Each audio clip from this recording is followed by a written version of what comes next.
Discriminación a los grupos indígenas, desigualdad cultural, planteamiento analítico, por el doctor Ricardo Contreras Soto, el doctor Ricardo Antonio Tena Núñez y el doctor Nicolás Gerardo Contreras Ruiz.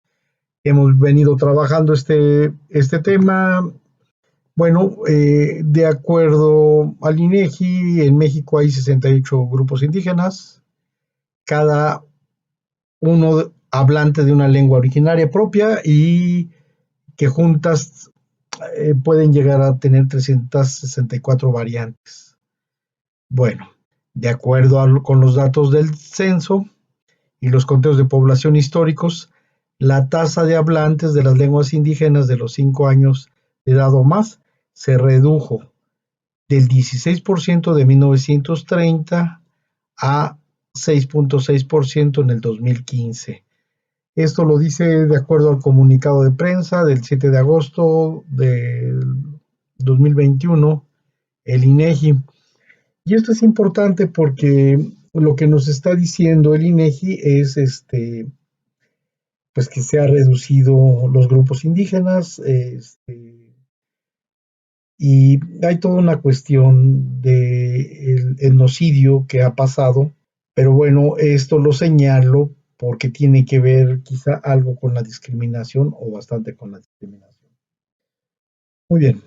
Bueno, pues ya habíamos señalado eh, en un trabajo mucho anterior a donde hay cuestiones que permiten identificar a los grupos indígenas y cómo se les identifica a los grupos indígenas desde los mestizos. Bueno, principalmente se hace a través de los rasgos de la alteridad, que también son conocidos como los elementos que se permiten visualmente ver y identificar, ¿no? A la alteridad indígena. Entonces, el color de la piel, ¿sí? Ya que hay un racismo, mientras más blancos, se acepta más, mientras más oscuros, más morenitos, hay más discriminación por la forma de hablar y por la forma de vestir. Entonces, estos son parte de los procesos sociales de discriminación a través de los rasgos de la alteridad de los grupos indígenas, ¿no? ¿Y cómo se da? Bueno, pues a través, ¿cómo se va la discriminación? A través de la mirada, de la expresión gestual, de la denominación como insulto, que se les llame y que se les insulte al mismo tiempo. En esa fusión, dentro del trato de la violencia simbólica, y bueno, pues también la violencia física ha sido importante, y la violencia física no forzosamente es llegar a los golpes o amedrentarlos, someterlos, sino excluirlos, demarcarlos, correrlos, también es una forma de violencia física, donde el cuerpo juega un papel excluido, confinado, eh, expulsado de, esa, de ese espacio social. Esas son las expresiones de discriminación, las que señalamos. Entonces hay un sujeto discriminante, que generalmente son los mestizos, los blancos, y el sujeto u objeto discriminado, ¿no? Y esto es importante y le llamamos la naturaleza de las relaciones sociales, pero no tratamos de naturalizar. Lo que queremos decir es que depende, y eso vamos a platicarlo en esta siguiente imagen, ¿no? Bueno, pues depende de lo que estemos hablando. En este ejercicio analítico vamos a dividir dos momentos, por llamarlos de alguna manera. Uno son los procesos simbólicos, que pues, entiéndase como el conjunto de significados que se van articulando, que se van generando en los procesos sociales y que hacen referencia a esta relación. Presupone que hay un espacio social o un campo social, que es la arena de lucha de significados, y que también puede haber sentidos opuestos y diferentes interpretaciones antagónicas, incomprensión de la alteridad o incomprensión de los blancos o de los grupos que no comprenden qué es lo que está sucediendo o por qué hacen o se comportan o visten de esta manera. Bueno, por el otro lado están los procesos sociales. Entonces están los procesos simbólicos que tienen que ver con los distintos elementos que se van configurando en las representaciones, mientras que en las representaciones sociales, mientras que en la vida cotidiana pues hay relaciones. Estas relaciones se dan de distintas maneras, ¿no? Entre ciudadanos y gobierno, alumno, profesor, compañero de trabajo, y que son ejemplos, compañeros de trabajo, feligreses, sacerdotes, dueños, trabajadores, las relaciones de producción, dueños de los medios de producción, trabajadores o en el proceso de distribución, ¿no? Las señoras que venden en la calle, por ejemplo, las llamadas Marías, los locatarios, los vendedores, etcétera.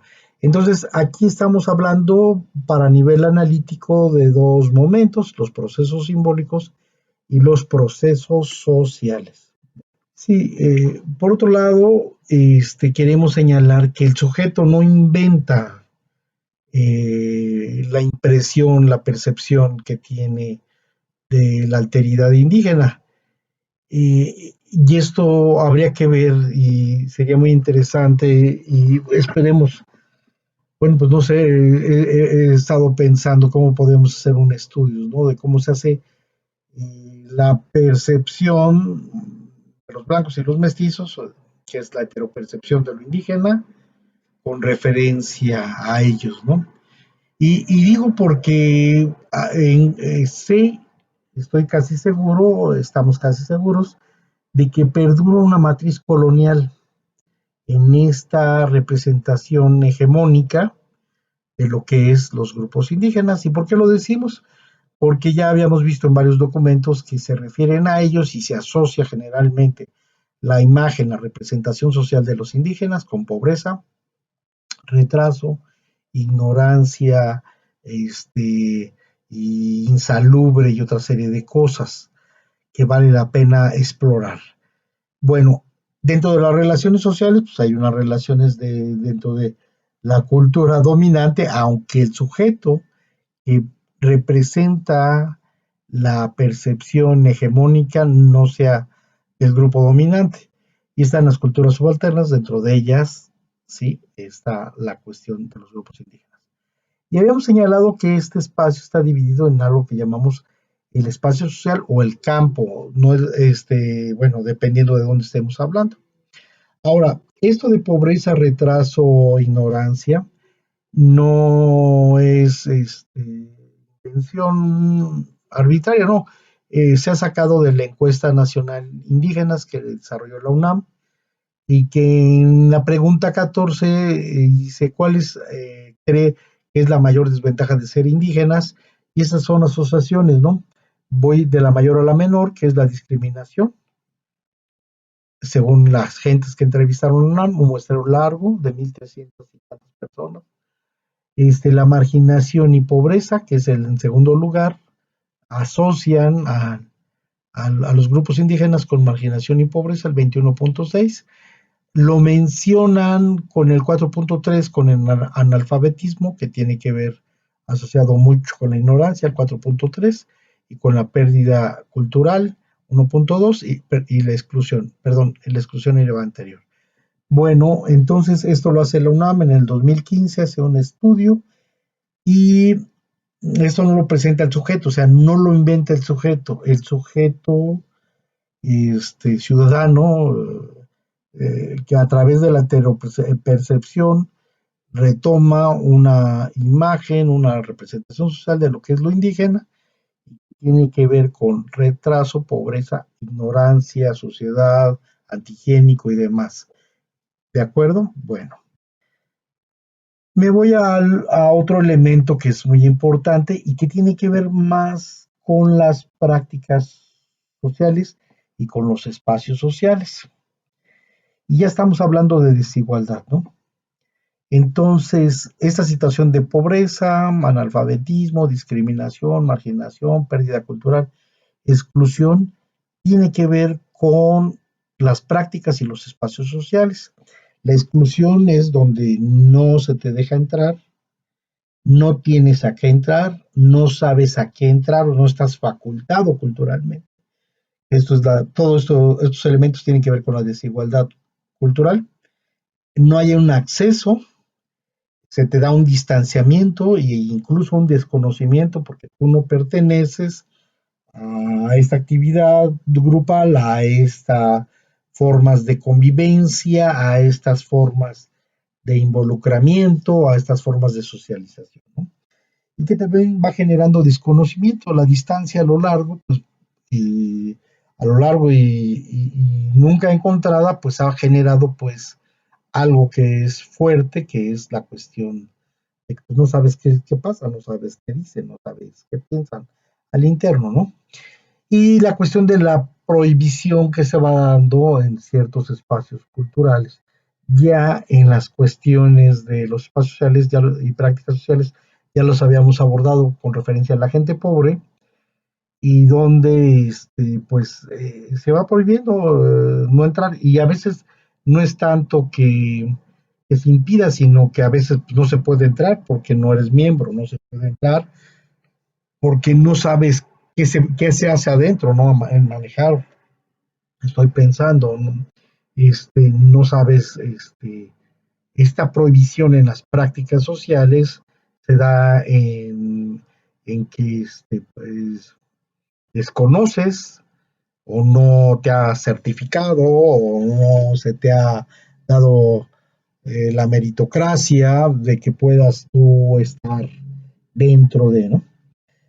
Esta otra figura es la precarización, donde se va empobreciendo, se va excluyendo, se va arrinconando, se va perdiendo, sacando, se va este, eh, confinando la gente y que, bueno, pues tiene un resultado en la misma gente donde va generando pobreza. Todos estos verbos que acabo de señalar que tienen que ver con prácticas sociales de espacios. Y está la anulación, bueno, ya cuando te dicen, ya no, vámonos, tú no haces, ¿qué haces aquí? Fuera, fuera, o si pura tarjeta roja a los grupos indígenas en la vida cotidiana, ¿no? Está la cuestión de la limitación, ¿sí? Y también de los mismos actores, pero no es por culpa de ellos, sino son por estos procesos de exclusión, inacceso, distanciamiento, y llega un momento en que, pues si no saben, no pueden, no entienden qué es lo que está sucediendo. Y bueno, dentro de las cosas terribles está el olvido, o sea, donde ni siquiera a veces es considerados, la cuestión de minimización de los actores. Y esto de la minimización tiene que ver porque dicen que los pobres y los indígenas son ciudadanos de tercera o de cuarta, ¿sí? Y por último, la extinción o el genocidio, que de acuerdo a los primeros datos que hablamos de INEGI, pareciera ser estas prácticas de discriminación, exclusión, inacceso, distanciamiento, desconocimiento, prohibición, precarización, anulación, olvido, minimización, van por este camino. Bueno, atrás de las representaciones están estas prácticas y en estas prácticas sociales y en estas relaciones sociales, dentro de estos espacios sociales, están estas diferenciaciones. Muy bien. Bueno, está la cuestión de retomamos el trabajo, en los procesos de reconocimiento en las relaciones sociales que se dan entre los blancos o los mestizos y los grupos indígenas, pues hay una cuestión este, donde, bueno, estoy pensando sobre todo la inmigración interna de los grupos indígenas y que los ciudadanos blancos o mestizos piensan que es lo propio, mientras que los indígenas son migrantes y extraños, cuando ellos son, pues, los pueblos originarios de este país, de este territorio mucho más amplio, ¿no? Entonces, estas son las relaciones sociales y la expresión que se da a través de la mala cara, de la percepción de la diferencia, el representar que huelen o que dan asco, porque huelen a sobaco, huelen a feo, dicen algunos ciudadanos, porque los miran mal, porque los voltean a ver. Entonces, y la respuesta es expresión de mala cara, de esa cara de fuchi que ponen los blancos, los mestizos, ante los grupos indígenas en una ciudad, en un espacio social receptora, ¿no? Que se da dentro de la violencia de la vida cotidiana. Voy a leer un testimonio que es muy interesante y después vamos a hacer el análisis. Dice, pues al principio, dice mi hijo, como que sí nos miraba la gente, a veces nos burlaban, pero no, pues ahora no. Hace tiempo tuve una preparación, bueno, si se puede permitir decir eso. Hace un tiempo tuve una preparación en una iglesia y aquí la gente en esta colonia iba yo a rezar y meditaba sobre la Biblia. Entonces una vez me acompañó mi esposo y me habló en otomí y entonces la gente decía, ah, ¿a poco usted habla otomí? Sí, porque la meditación, le contestan, si la dice bien, como viene en la Biblia, pues era porque Dios me ha dado boca y pues sí, si hablo otomí y a poco, como usted dice, no, pues, a ver, dime una palabra en este idioma. No, pues sí, en verdad, yo pensaba que no hablaba. Y si no, pues horas ya toda la gente ya está tranquila y hoy no nos dice nada. Ya saben que hablamos y ya no nos dice nada. Pero lo interesante, y me voy a la imagen, en esta es que se duda de la capacidad por no hablar la lengua español, castellana, se duda de que puedan comprender porque hablaban otomí la gente y los predicadores y entonces dicen, no, pues es que no pueden comprender y la respuesta de la indígena fue muy interesante, porque le dice, bueno, si Dios nos ha dado la palabra es por algo y entonces pues los dejó callados. Entonces, en este proceso de incorporación religiosa, donde los indígenas, los no indígenas formadores, con los religiosos indígenas aprendices que dudan pues de que ellos tengan la capacidad de entender la literatura que está en español en otro lenguaje. Esto es bien interesante, muy, muy interesante este testimonio y la respuesta me gustó mucho lo que dijo. Bueno, este es otro testimonio. Dice, pues la verdad, ahí donde vivimos sí sufrimos demasiado, porque nos venimos para acá, por la necesidad y porque ahorita no llovió y no pudimos sembrar. Nosotros vivimos en una comunidad que se llama San José Velasco y no tenemos agua. La señora de ahí nos quita el agua y le hemos dado dinero y siempre nos amenaza. Si no la apoyamos en los plantones que ella quiere, pues nos quita el agua y nos pide dinero.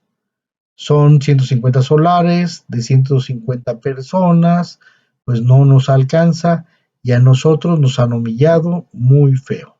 Esto nos lo dice una mujer de 50 años de Santiago Mezquitlán en Querétaro. Y fíjense que aquí está la representación, ¿no? Está la gente que tiene amenazas, humilla a la gente, genera sufrimiento a través de las necesidades del agua y maniquea para decir, si me traes gente, cuenta con el agua, si no me traes gente, pues, vendo el agua, ¿no? Y esto es el campo de comunidades de origen y hay una injerencia, ¿no? De esta gente que pues tiene cierto poder en esa región. Entonces el manejo de los recursos de una élite, de la élite del pueblo, con condicionamientos sociales y políticos en estas relaciones sociales, una élite o un liderazgo caciquil contra los campesinos indígenas pobres. Y aquí lo que trato de mostrar con estos distintos ejemplos es que se entienda, no nomás es un cuate que insulta a los indígenas, sino el entramado, que eso es algo muy importante para nosotros, el entramado social, cómo se dan en aspectos políticos, por ejemplo, en este caso, los elementos discriminatorios. Bueno, ahora pasamos a la cuestión de la calle, ¿Cómo se dan los procesos simbólicos y los procesos sociales en la calle, ¿no? Entonces se da en el campo de las oficinas públicas o en la calle, donde hay un desconocimiento en el capital cultural en cuanto a las funciones y manejo de códigos. Entonces llega la gente, pues no, los grupos indígenas no conocen porque no es el espacio donde ellos están trabajando y lo que sea. Entonces, generalmente cuando llegan a las oficinas públicas o en algunas cosas en las calles, ¿no? Parar un camión, pararse en la esquina, cruzarse en la esquina, por la cebra y esa serie de cosas.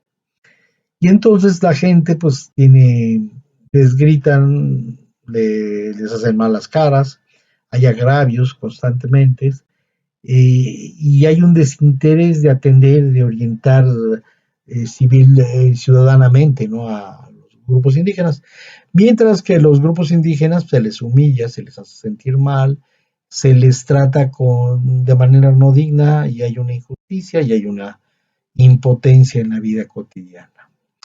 Entonces, se excluye de estos espacios, se les quita los espacios, no los dejan vender, se les quita la mercancía, hay despojos, hay clases sociales pobres, se les ha llamado para ciudadanos de terceros, ya lo había dicho, y esto se hace principalmente en oficinas públicas, en calles, donde está la autoridad o los policías o los funcionarios de fiscalización como servidores públicos y principalmente se dan con los vendedores.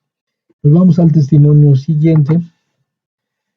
Dice, yo nunca fui a la escuela, en mi pueblo no existía la escuela. A ninguno de los niños les pasaba en la cabeza irse a la escuela, ya que nosotros no vivíamos en ese mundo. Para nosotros solo era crecer, un poco para entrarle al trabajo y ayudar a conseguir dinero para sobrevivir. Fíjense la dinámica cultural. Como quien dice, pues, pero nuestra madre nos decía que aprendiéramos las cosas que nos ayudarán a que no nos hicieran pendejos. Y en cualquier lado, yo poco a poco fui aprendiendo a leer en mis trabajos. Yo solo fui aprendiendo por necesidad y pues también a escribir mi nombre para cualquier cosa.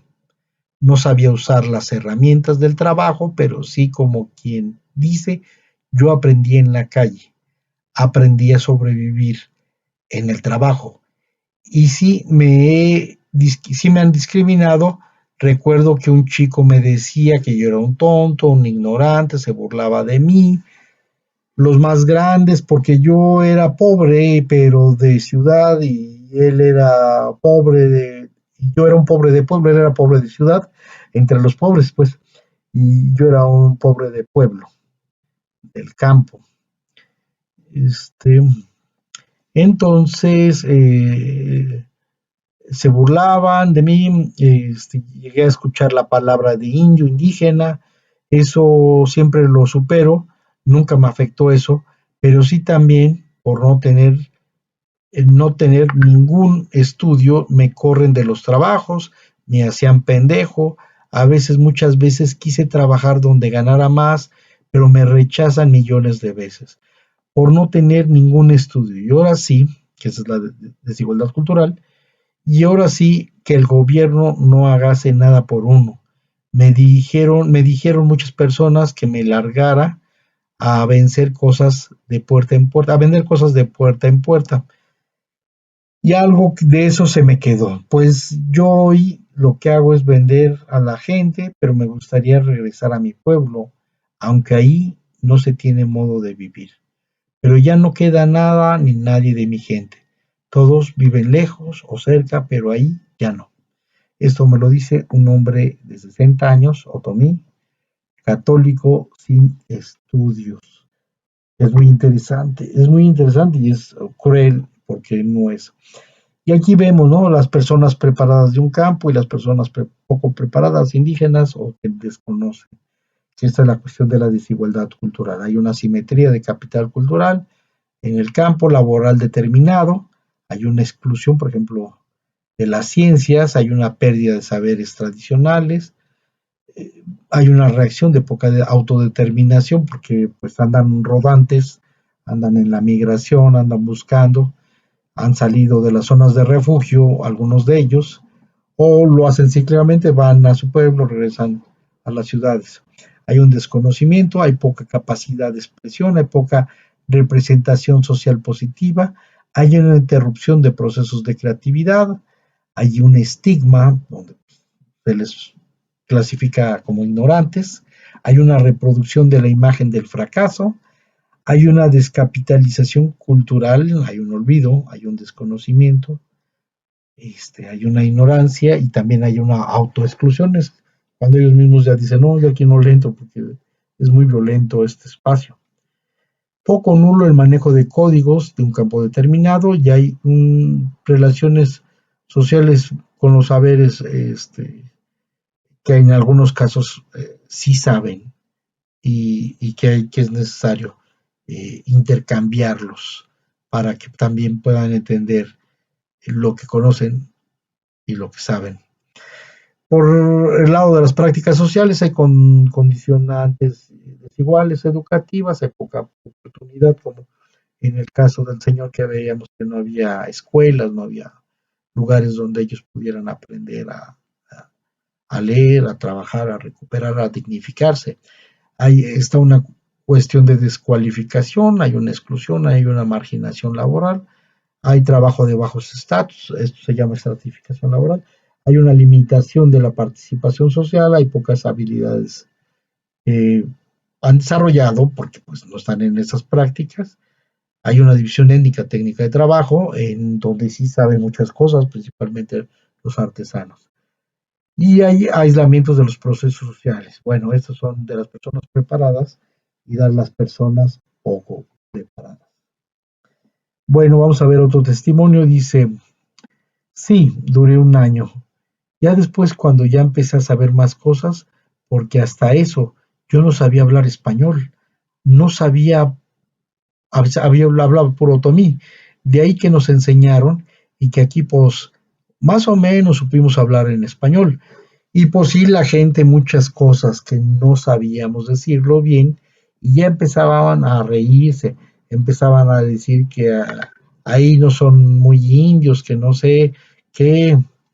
Yo digo, no, pues no sé, la gente así son, pero pues ya poco a poco supimos más o menos cómo eran las cosas, porque ya trabajé en una taquería y les digo, pues ahí llaman que unas planchas para calentar tortillas, son planchas, les digo, y eso no, yo no lo sabía.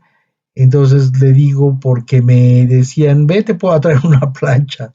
Y les digo, pues, ¿dónde voy a traer la plancha? ¿Qué es eso? Les digo, ¿qué es eso?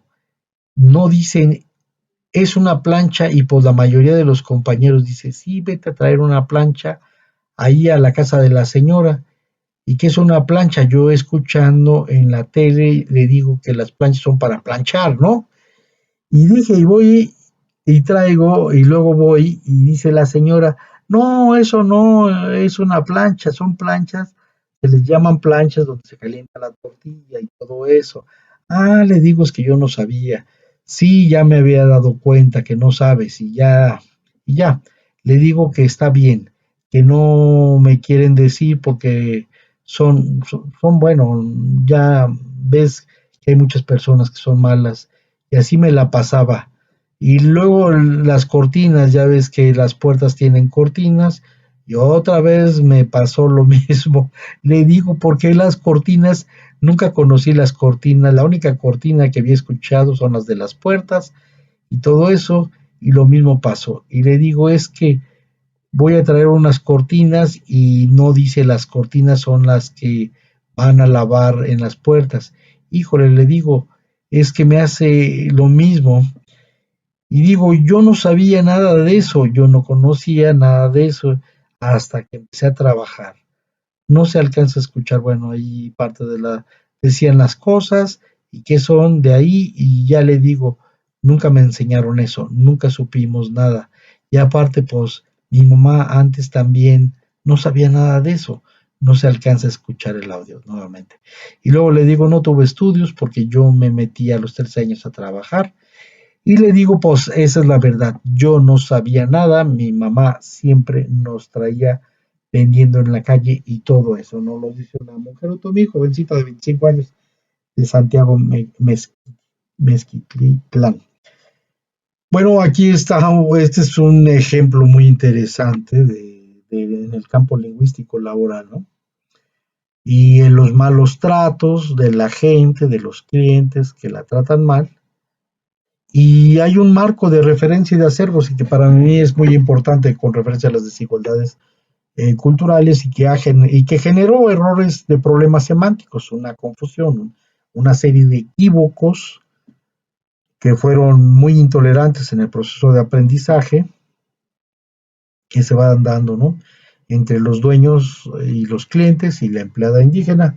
Y estos problemas semánticos se tuvo que ver principalmente con la plancha y con la cortina de hierro con la que se cierra el negocio y ella pensaba que era la cortina de hule y la plancha de este aparato para calentar las telas y ponerlas y la plancha de hacer tortillas. Entonces, pero lo que sorprende y lo que, bueno, me incomoda y me irrita también, es como hay tolerancias a veces con otros grupos de alteridad, como por ejemplo los extranjeros, con los gringos, con los japoneses, con los que llegan y hasta tenemos toda la paciencia del mundo para que ellos aprendan las distintos elementos, palabras, homologías, analogías, etcétera. Y nosotros no, con los grupos indígenas no. El proceso de aprendizaje, pues, claro, es informal, en el idioma, se da a través de los saberes laborales, y en medida pues, que se va aprendiendo, va generando más capital cultural, mayor conocimiento. Pero esa intolerancia en el proceso de aprendizaje, en esa curva de aprendizaje, es terrible y sí, sí se da y se da, este ejemplo es muy interesante y bueno, claro, me reía porque pues a mí también me ha pasado y yo pienso que nos ha pasado a muchos de que entiendes una cosa por otra y aun cuando tienen el mismo nombre, son homófonos, este, pues son cosas distintas a las que se refieren en un campo determinado.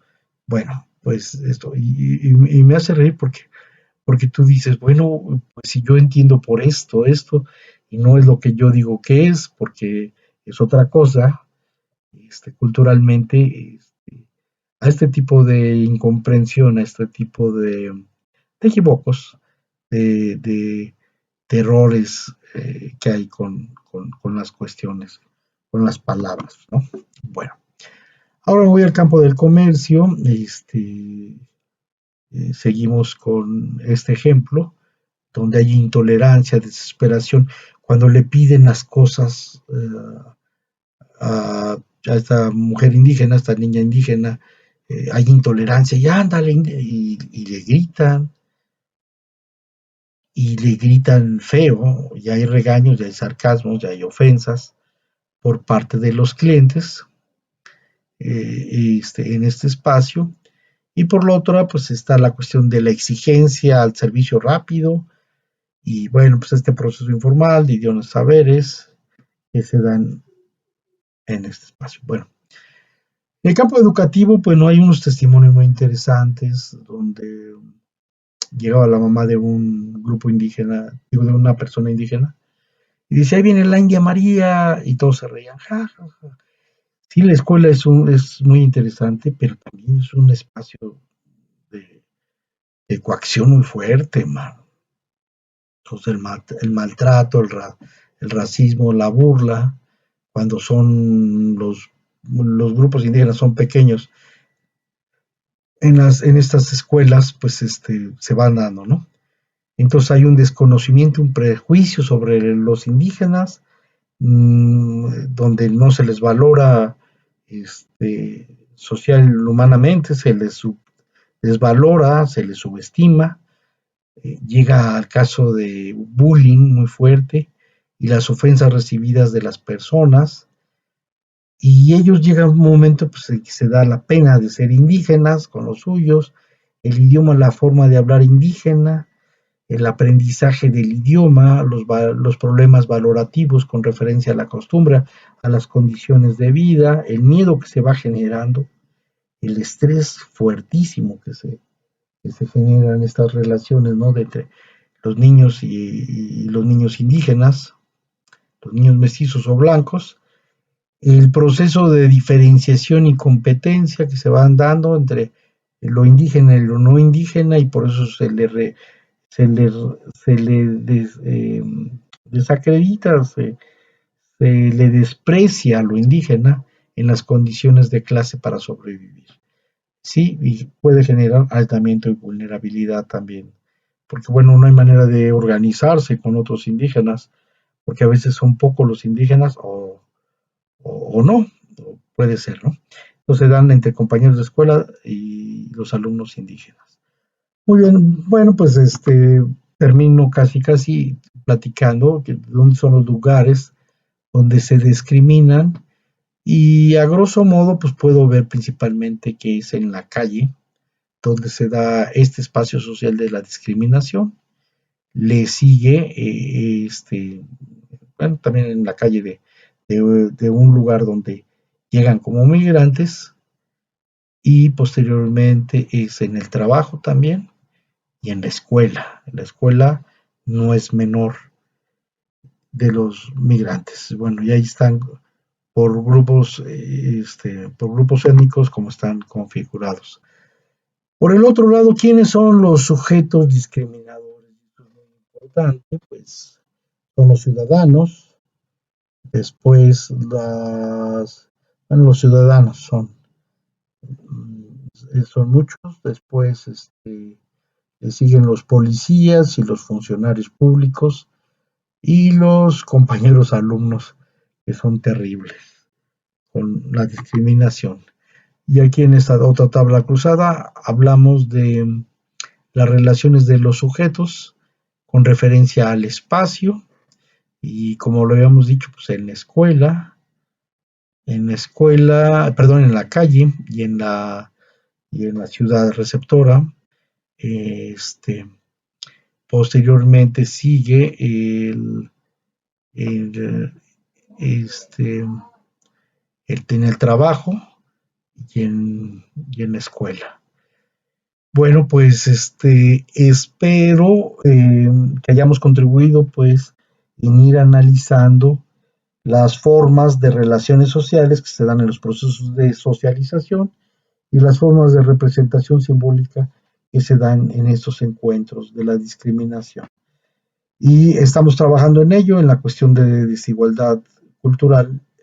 Ahora retomamos y volvimos a retomar el trabajo de los grupos indígenas, que ya lo habíamos, bueno, que lo hemos presentado, pero que no lo habíamos hecho video. Bueno, pues gracias.